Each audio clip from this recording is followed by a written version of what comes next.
In my videos, you may have heard noises like this,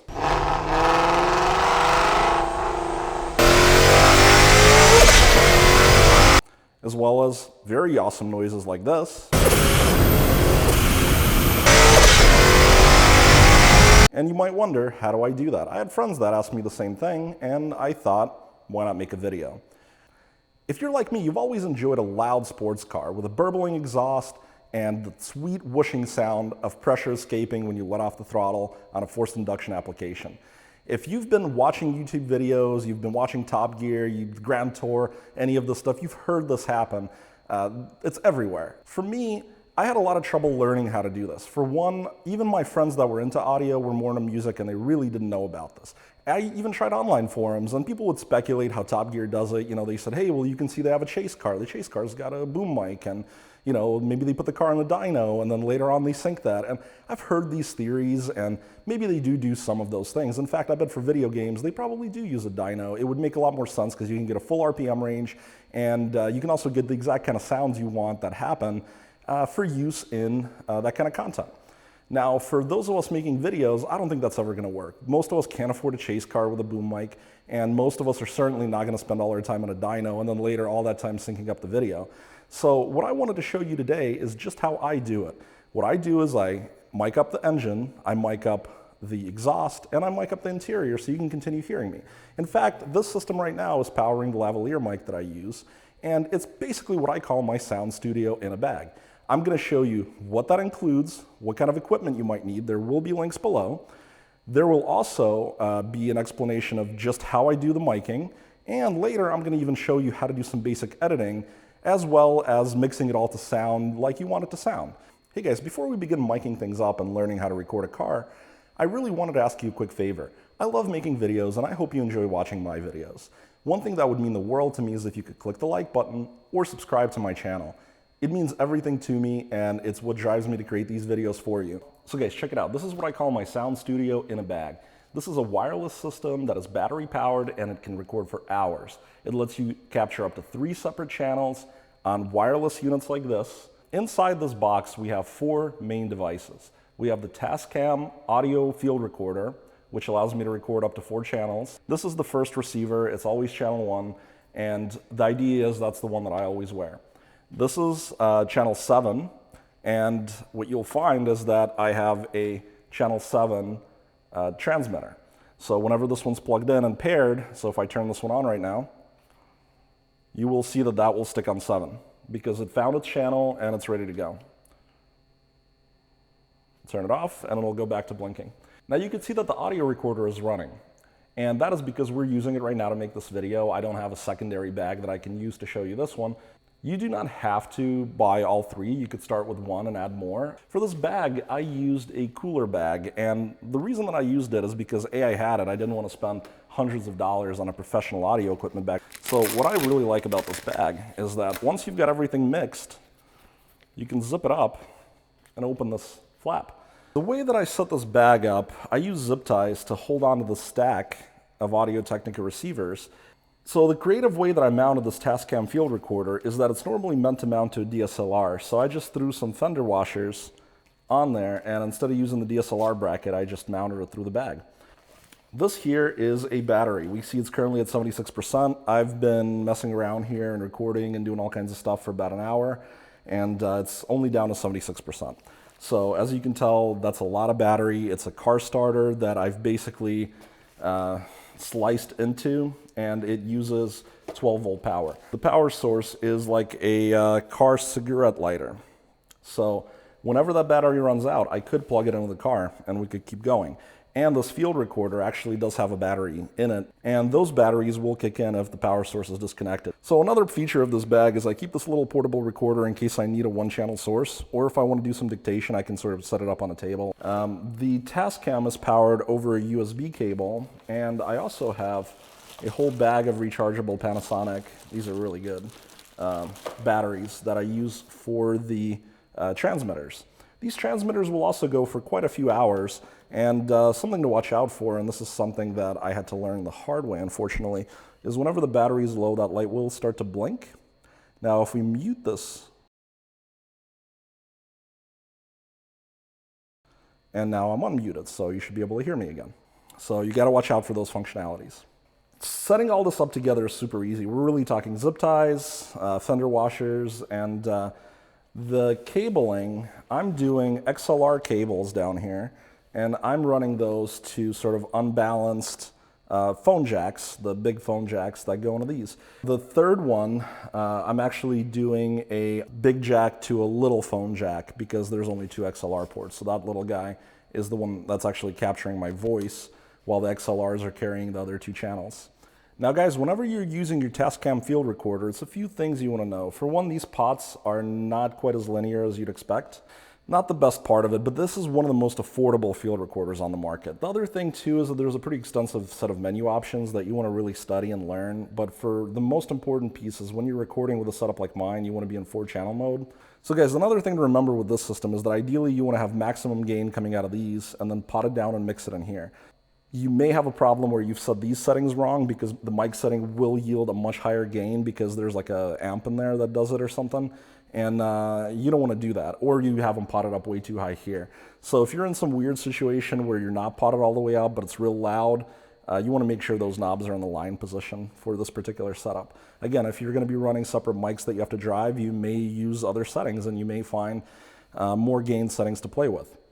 Pairing these systems is also fairly simple. There's a manual, but essentially you press the system ID button until you get the number you want, and then you hold the pair button, the light lights up, and then inside your receiver, you're gonna have a little pair button that you then press, and it'll pair to that particular channel. You obviously wanna do one at a time with one receiver at a time, and like I said, guys, there is a gain.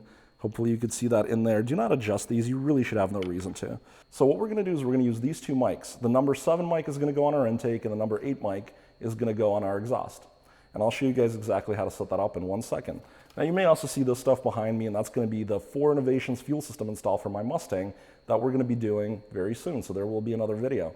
If you'd like to check that video, remember to subscribe to the channel, and you'll see it very soon. So for the purpose of this video, what we're going to do is we're going to mic up my Audi.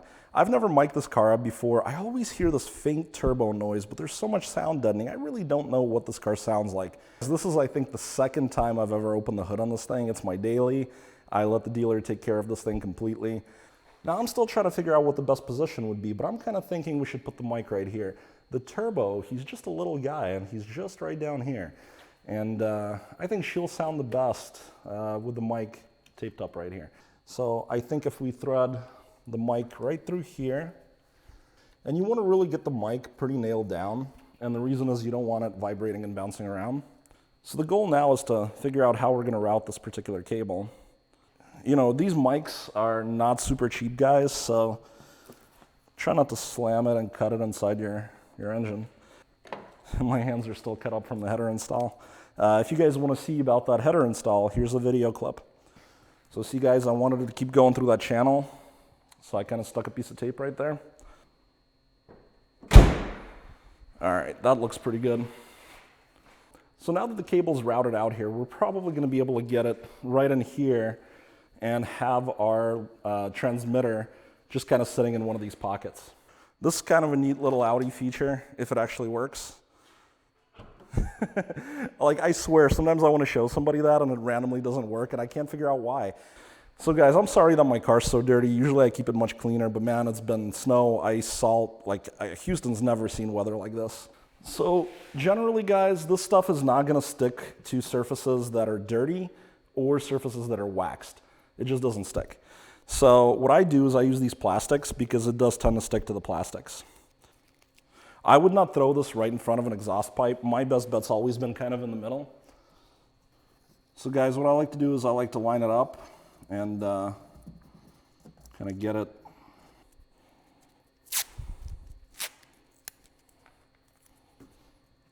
And the way that I've kind of arranged this tape is it should put pressure on the mic to not flail around too much. So now what I like to do is I like to find a spot on the car that feels safe for one of these things. So that is like perfect on this Audi. Like, it's like they thought of it, man. The Germans, they thought of everything. Now we're back. We could see that only the middle one is alternating between channels. For now, let's plug in number 7, which is going to be our intake. So we can now see that the number 7 is lit. And all of these are now no longer flashing around, so that's a really good sign for us. First thing I do is I want to make sure that I put on my headphones and I can still hear myself, and I can. So the next step is going to be to start the car, and my car's already warm, I just drove it here. Pot everything down, except for my own voice right now because I know that this is potted correctly. So the first step is I'm going to try to record the intake. Now I'm going to mute myself and we're going to give the car a few revs.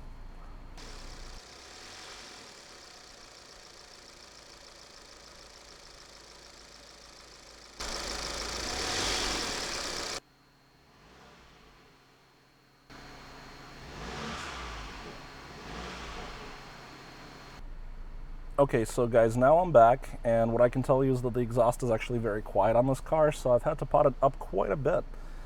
Okay guys, I think we've got our settings, so we're going to go ahead and give this a shot out on the road.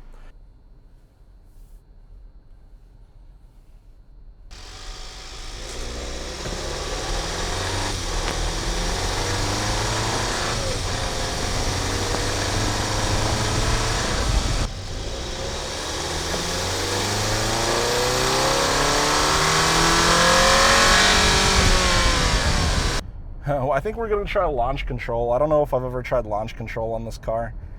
I've just turned off like traction, and I've threw it in dynamic and sport. So what I was told is I hold the brake, I rev up, and I let go of the brake.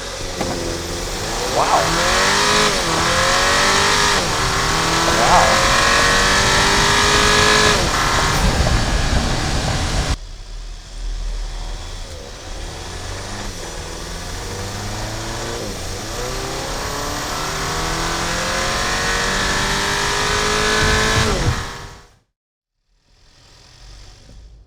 I had a ton of fun ripping around on the Audi, and I'm glad that I was able to capture that cool turbo noise. There is a little bit of whine. There's no real blow-off. It's a recirculation valve. But there was also no exhaust note, and it kind of makes sense. I've had the car up on a lift. There's just a ton of resonators and muffler under there. So Audi really just doesn't want you to hear the exhaust on that thing. So now I wanted to show you guys how to edit something like this together. Because the Audi didn't have all that exhaust note, we're actually going to play with the Mustang instead. So the first thing I'm going to do inside of my new project is I'm going to throw in some video and some audio. These are sources that I store on my storage server. In our audio folder, we have two files from our test cam. You're going to notice one is going to be called 1.2 for your first two channels, and then 3.4 for your other two. So the 3 and 4 file is going to be my lavalier mic, and we can test this out on this screen. Shifter, whenever I do the clutch. So you can see that was recording my voice inside the car. So upon opening your channel 1 and 2, you're going to notice that you have two totally different sets of audio. And that's because the mics are going to be set up mono in this case and recorded as a stereo track. So we're going to actually make it so that each one plays out of both speakers, because right now you'll get exhaust in one speaker and intake in another speaker. And we can kind of see that by playing it. So this is the exhaust and this is the intake. Out of my left speaker, I'm getting the intake, and out of my right speaker, I'm getting the exhaust. We don't want that. So I'll show you guys how to edit this together. We're going to go ahead and open our video folder and take a look at the first video that I know we can sync. So it's going to be this one right here. We'll create a new scene, and I know that I synced the video somewhere around myself exiting the neighborhood. So let's go ahead and find where that spot might be. It's going to be right around here. Maybe a little bit more ahead.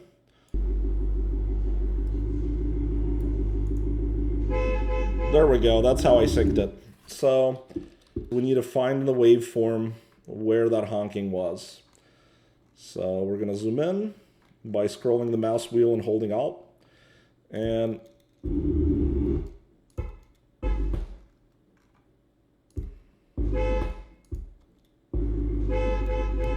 all right, so it's right around here. So I'm going to use the arrow keys to scroll around and look for the beginning of the honk.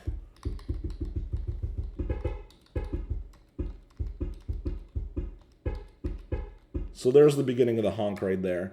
I'm going to cut the track. I'm going to ripple delete it. I'm going to zoom back out. So now that we found the beginning of our video track, what we want to do is we want to import both our channel 1 and 2 and 3 and 4 tracks. Now these two tracks will be synced, because they started at the same time. So we just need to find the honking in one of these tracks and cut both of them to the same length, and we will have them synced. So let's go ahead and mute the original track from our GoPro, and let's find the honking in this one. So by scrolling around, I found that the honking is right around here. So once again, we do the exact same thing. We zoom in, and here we can see actually in the waveform right there where the honking is. So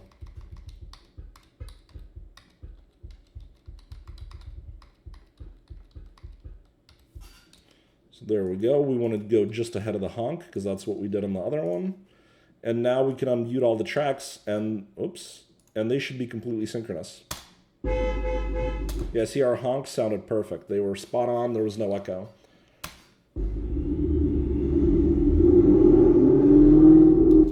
Okay, so now what I want to show you guys is how to mix your tracks correctly so that you are getting not the whole left and right channel issue that I described earlier.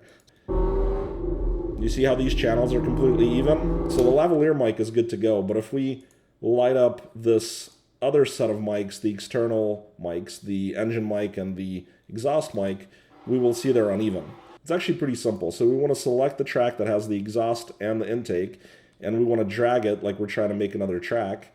And now we've created another slot for a track. We're going to move our lav track up one because we're not going to be messing with it. We'll move the exhaust and intake track back up again. Now we're going to hold the Alt key and we're going to drag down and make a copy. So what we're going to do is we're going to make one track be the intake track and one track be the exhaust track. And the way we do this is by going to audio channels and selecting left and right as the source and the clip. So basically we're going to play both left and right channels as the original left channel from that particular clip. And then here we're going to do the same thing, except we're going to select right. So now we've got one track that's going to be all intake noise and another track that's going to be all exhaust noise. See how both waveforms are now the same, left and right? That's what you want to see. So let's mute everything and just play with one of these. So this will be your exhaust. That's a pretty cool exhaust note, right? Now let's see what the intake sounds like. That's pretty quiet. Let's do a gain adjustment. There we go. Now let's combine that with the exhaust.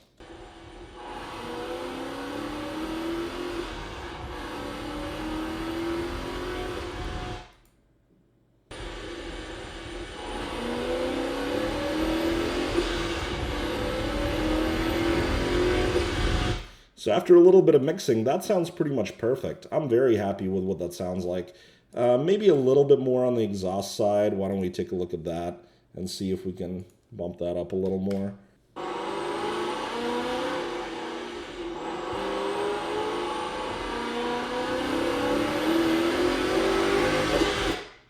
Sounds great to me.